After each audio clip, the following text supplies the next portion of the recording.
खेती में ही। आपने अपनी माता जी की इच्छा पूरी कर दी। बराबर सर। देवेंद्र जी देखिए, ये आप एक उदाहरण है कि जब एक किसान खुद ही उद्यमी बनता है और जब पढ़ा लिखा नौजवान खेती में आता है तो कितना बड़ा बदलाव आ सकता है। आज आप अपने प्रोजेक्ट के जरिए ना सिर्फ अपने परिवार का बल्कि अपने साथी किसानों का भी एक प्रकार से भला भी कर रहे हैं और उनके अंदर कुछ करने की भावना भी जगा रहे हैं। बराबर। देवेंद्र जी, आपने बताया कि आपको लोन कितनी आसानी से मिल के गया। आज से 6-7 पहले तो गरीब किसानों को लोन मिलने में कितनी दिक्कत आती थी वो सब जानते हैं। हमारी कोशिश है कि हमारे किसानों को पैसों की, संसाधनों की किसी तरह की कमी ना हो। हम इसी प्रयास में लगे हैं। चलिए देवेंद्र जी, आपको बहुत शुभकामनाएं और आपका माता जी को भी बहुत प्रणाम, जिन्होंने आपको ये संस्कार भी दिए, शिक्षा भी दी और आपको खेती के काम में फिर से लगा दिया। आपकी माता जी।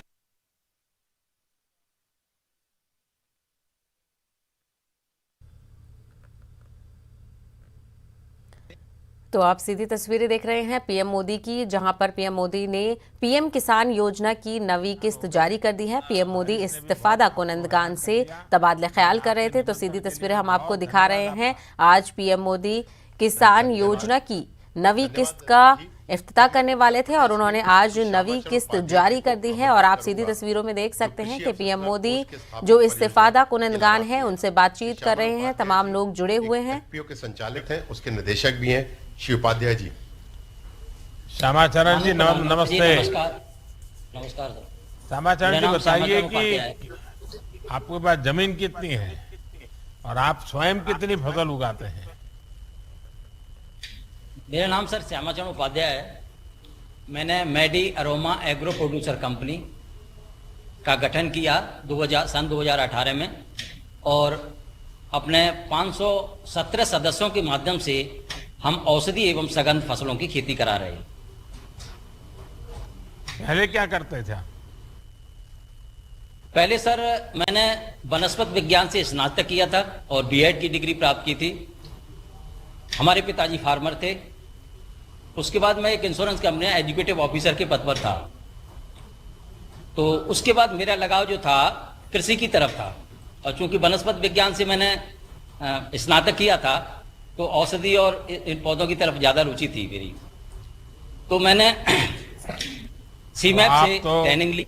आप तो सरकार को भी जानते हैं, आप सब्जेक्ट को भी जानते हैं और पूरी तरह आपने तो जीवन इसमें खपाया है। तो मुझे तो पक्का विश्वास है कि आपको सरकार की किस योजना का लाभ लेना चाहिए, कैसे लाभ लेना चाहिए, इसका पूरा पक्का ज्ञान होगा आपको। तो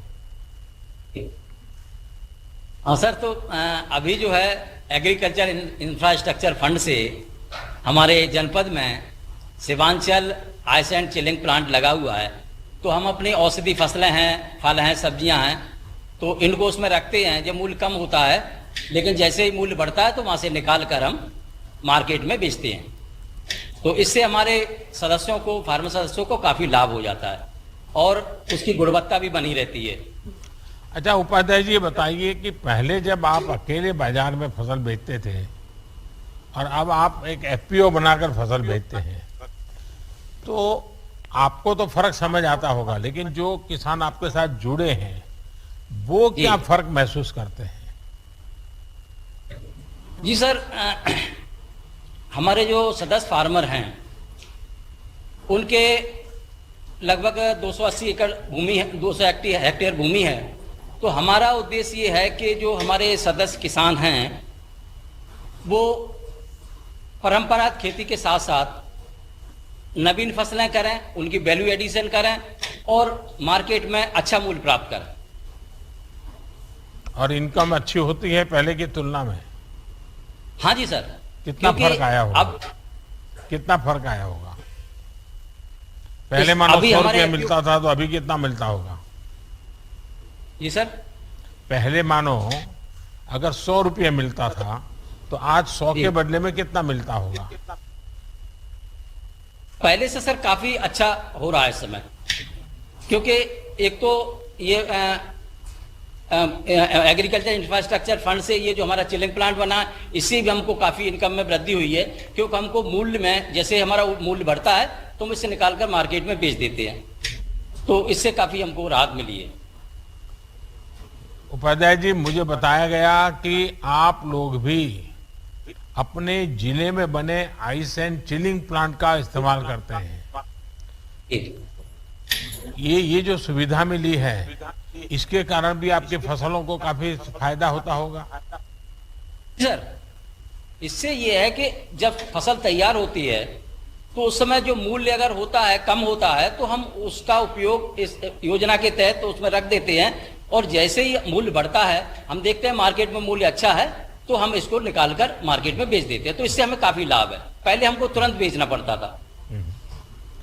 देखिए श्यामा जी, आपने खुद बताया कि जब हमारे किसान एक एफपीओ बनाकर उपज बेचते हैं तो उनके जीवन में कितना बड़ा फर्क पड़ता है। इसी तरह जिले में एक आइस एंड चिलिंग प्लांट बनने में भी कितना बदलाव आया है। पिछले 6-7 साल में हमारी सरकार किसानों की आय दोगुनी करने के लिए ऐसे ही इकोसिस्टम बनाने का प्रयास कर रही है। जैसे आप सब ने कासगंज में इसको बनाया भी है और उसका उपयोग भी कर रहे हैं। कोल्ड स्टोरेज देने के लिए आपको बहुत बहुत बधाई। हमारे जिला में ये योजना हमको मिली है, आपको बहुत बहुत बधाई। बहुत चलिए, मेरी भी आप सबको बहुत शुभकामनाएं हैं और आप सब किसान बहुत प्रगति करें। धन्यवाद। अब हम माननीय प्रधानमंत्री जी से नेशनल सैफरन मिशन के तहत जम्मू और कश्मीर स्थित केसर पार्क के एक लाभार्थी से सीधा संवाद स्थापित करने के लिए अनुरोध करेंगे। मैं जम्मू कश्मीर के पंपोर जिले के श्री अब्दुल मजीद वानी को आमंत्रित करूंगा, जो सैफरन पार्क की योजना के लाभार्थी हैं। श्री अब्दुल जी। अब्दुल जी नमस्कार। नमस्कार जी। नमस्कार जी। अब्दुल जी बताइए आप खेती के संबंध में जरा। मैं सर यहाँ एक सैफरान ग्रोवर हूँ सर। पिछले 30 साल से मैं यही खेती। तो ये आप सीधा कॉन्फ्रेंस देख रहे थे पीएम मोदी की इस्तीफादा कुनंदगान के साथ, जहां पर पीएम ने किसान सम्मान निधि योजना की नवी किस्त लॉन्च कर दी है। आगे बढ़ेंगे। आसाम के वज़ीर आला हेमंता बिस्वा शर्मा ने आज वज़ीर आज़म नरेंद्र मोदी से मुलाकात की। जराये के मुताबिक हेमंता बिस्वा शर्मा ने पीएम से आसाम मिजोरम कशीदगी पर तबादले ख्याल किया। आपको बता दें कि मिजोरम जाने वाले सैकड़ों माल बरदार गाड़ियां 26 जुलाई को ही झड़प के बाद से रुकी हुई थी। जराये के मुताबिक इक्तिसादी नाकाबंदी बहाल किए जाने के बाद इतवार को 306 कौमी शाहराह राह खोल दी गई थी, जिससे सरहदी रियासत के लिए जरूरी अशिया, ट्रांसपोर्ट, ईंधन और अद्वियात की फराहमी को यकीनी बनाया गया था।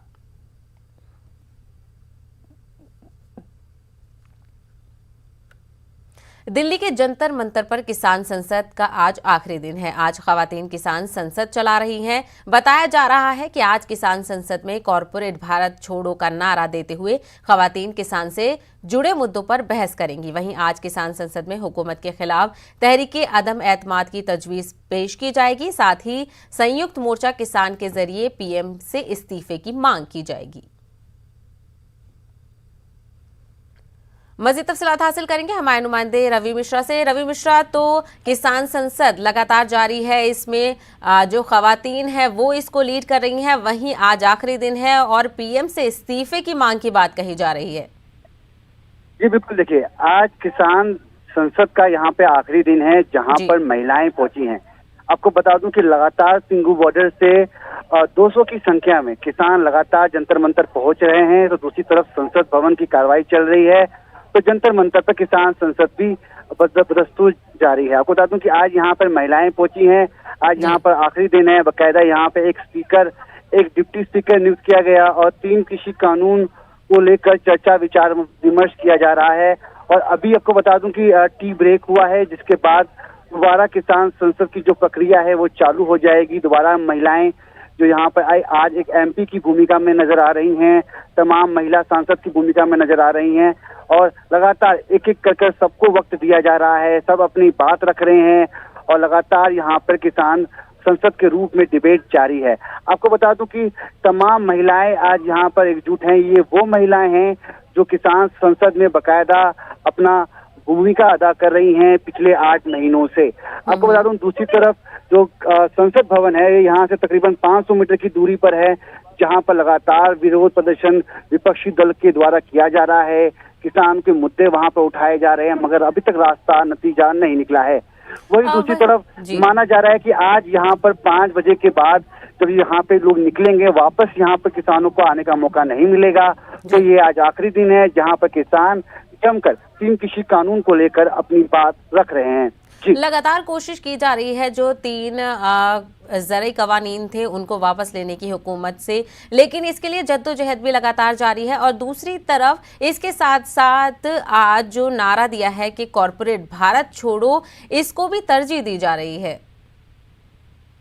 जी बिल्कुल, देखिए कॉर्पोरेट वर्ल्ड जो है, कॉर्पोरेट वर्ल्ड के लिए यहाँ पर जो तमाम, एक बात बता दूं आपको कि मंडी हाउस के पास एक दूसरा आंदोलन चल रहा है जिसमें तमाम जो श्रमिक हैं वो यहाँ पे आज इकट्ठा हुए हैं और उनकी मांग है कि जिस तरीके से पूंजीपति जिस तरीके से अपना वर्चस्व कायम कर रहे हैं उसको लेकर तो तमाम जो श्रमिक वर्ग है वो कहीं ना कहीं इसकी निंदा कर रहे हैं और जिसको लेकर आज मंडी हाउस पे तमाम श्रमिक भी इकट्ठा हुए हैं। आपको बता दूं कि किसान के आंदोलन में हमेशा श्रमिकों ने भी अपनी भूमिका अदा की है। तो दूसरी तरफ दिल्ली में आज एक तरफ जंतर मंतर पर किसान बैठे हुए हैं तो मंडी हाउस पर जो श्रमिक हैं वो भी विरोध प्रदर्शन कर रहे हैं। आज यहाँ पर जो सरकार के खिलाफ अविश्वास प्रस्ताव पारित किया जाएगा जंतर मंतर पर और ये तमाम महिलाएं अविश्वास प्रस्ताव पारित करने के बाद यहाँ पर अपनी बात रखेंगी और 5 बजे दोबारा सिंघू बॉर्डर के लिए तमाम लोग रवाना हो जाएंगे।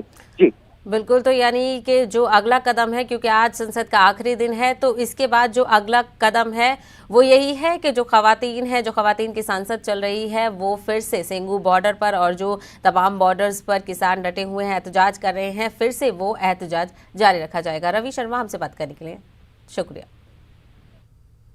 आगे बढ़ेंगे। भारत छोड़ो आंदोलन की सालगिरह के मौके पर भोपाल कांग्रेस में प्रोग्राम का इनेकाद किया गया। प्रोग्राम में जहां मुजाहिदीन आज़ादी को खराज अकीदत पेश किया जा रहा है तो वहीं मुजाहिदीन आज़ादी को नजरअंदाज करने का हुकूमत पर इल्जाम भी लगाया गया है।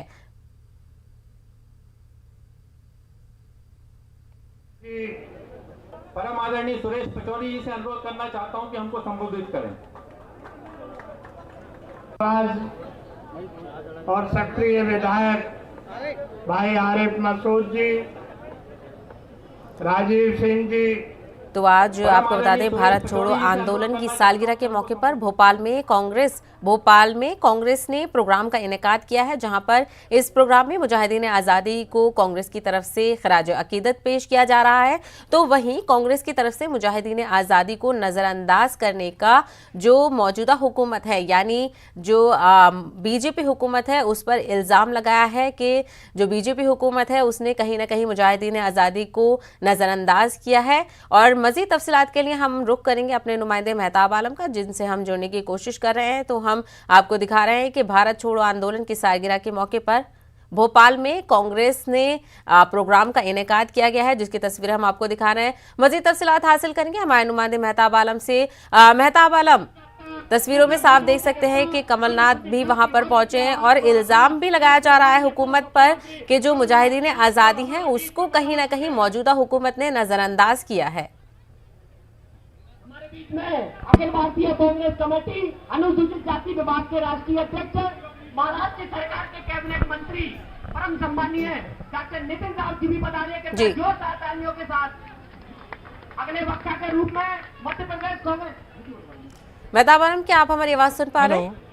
जी हाँ साहबा, मैं बता दें कि इस वक्त भोपाल जो है कांग्रेस ऑफिस के सामने एक बड़ा प्रोग्राम हो रहा है। आज़ादी की जो भारत छोड़ो आंदोलन की जो सालगिरह थी उसको लेकर प्रोग्राम किया जा रहा है। यहाँ पर जो है साबिक सीएम कमलनाथ और कांग्रेस के जो बड़े लीडरान हो तमाम लोग आ चुके हैं। यहाँ पर मौसम से मैं कहूँगा देखा यहाँ पे तैयारी, यहाँ पे इनका कहना है कि आज़ादी के आंदोलन में जो है वो लोग जो कभी शामिल नहीं हुए थे उन तमाम लोगों ने जो है आज़ादी के नाम पर जो है अवाम को गुमराह कर रहे हैं और आज़ादी के जो हीरो हैं उनको गुमराह जो है नजरअंदाज करने का काम किया जा रहा है।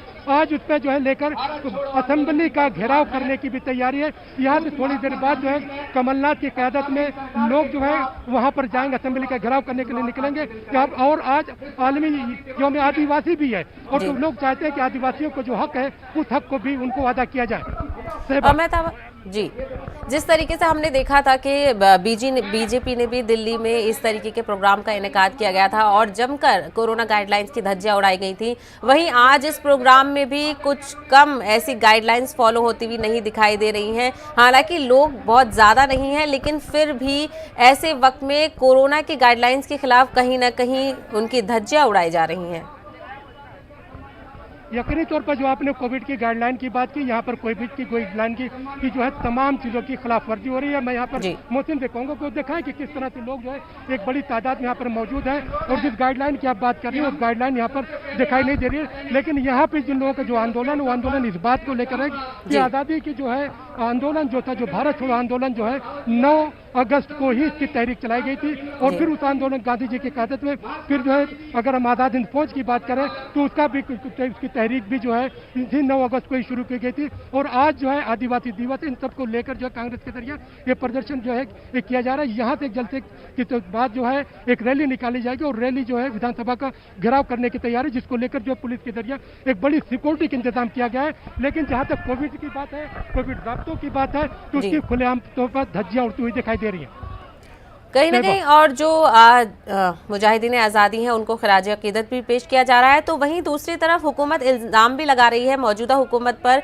कि उसने कहीं ना कहीं मुजाहिदीन आज़ादी को जो हैं उनको नज़रअंदाज किया है। इस हवाले से क्या सच है?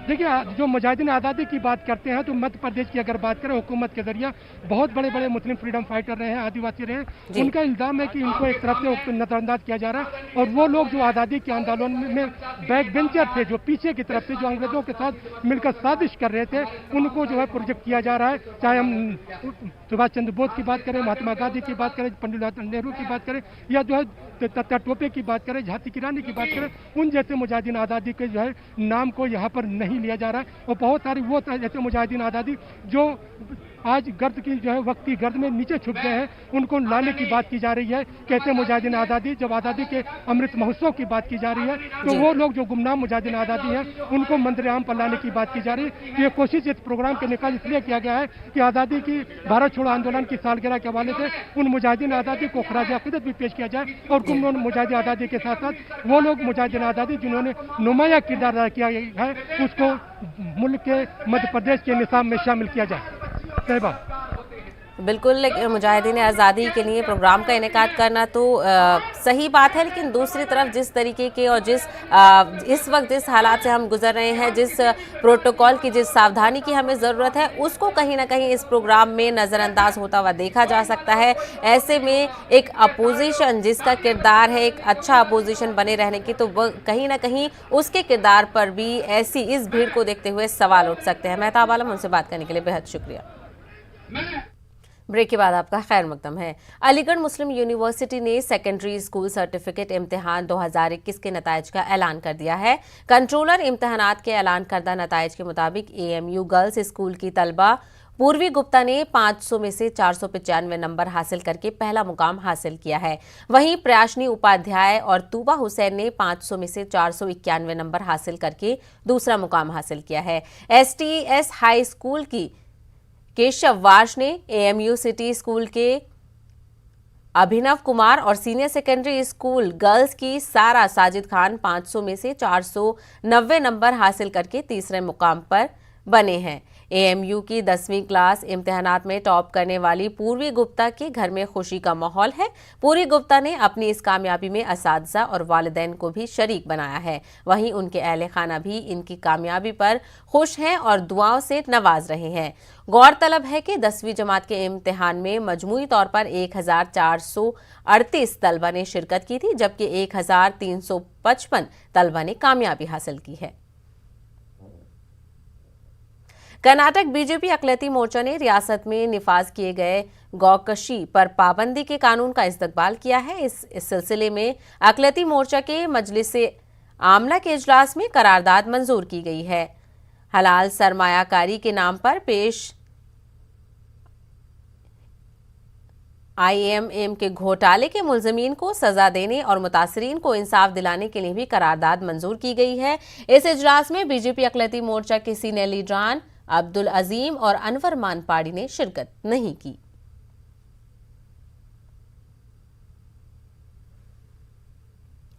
कोकन के कुछ अजला में बारिश कहर बनकर बरसी है। कई लोग बेघर तो कई लोगों का माली नुकसान हुआ है। यही वजह है कि रियासत भर से मुख्तलिफ मिल्ली व समाजी तंजीमों की जानिब से कोकन सैलाब मुतासरीन की इमदाद की जा रही है। इसी तरह हमेशा ही इंसानियत की खिदमत करने के लिए कोशा तंजीम जमीयत उलमा हिंद ने जिला अमरावती की जानिब से कोकन सैलाब मुतासरीन के लिए रिलीफ किट जमा की जा रही है। मुसलसल 10 दिनों से जमीयत उलमा हिंद के अरकान रिलीफ किट के इंतजाम में लगे हुए हैं, जिसमें रोजमर्रा के इस्तेमाल की जाने वाली जरूरी अशिया के अलावा कंबल, चादर, जानमाज़ें, दवाइयां और कपड़े और नकद रकम शामिल है।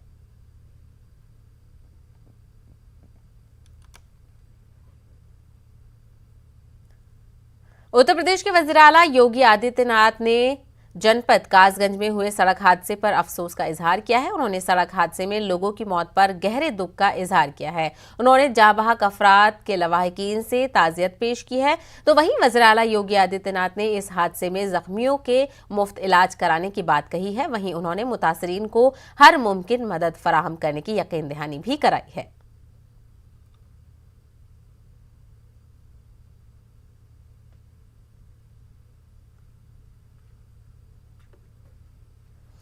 कोरोना वबा के दौरान बाहमी इमदाद और इन्हिसार का जज्बा मुस्तहकम हुआ है। मुल्क इस वबा से मुत्तहिद होकर मुकाबला कर रहा है। टीकाकारी के ऐलान के बाद हम बेहतर ताउन करें, जिससे हम कोरोना को मात देने की जानिब कदम बढ़ा सकें। नेटवर्क 18 इस मुहिम में हर कदम पर आपके साथ रहेगा। जब तक सभी महफूज नहीं, तब तक कोई महफूज नहीं होगा। इसी सोच की बुनियाद पर हमारी मुहिम संजीवनी का मकसद ये यकीनी बनाना है कि वैक्सीन पाना सभी हिंदुस्तानियों का हक है।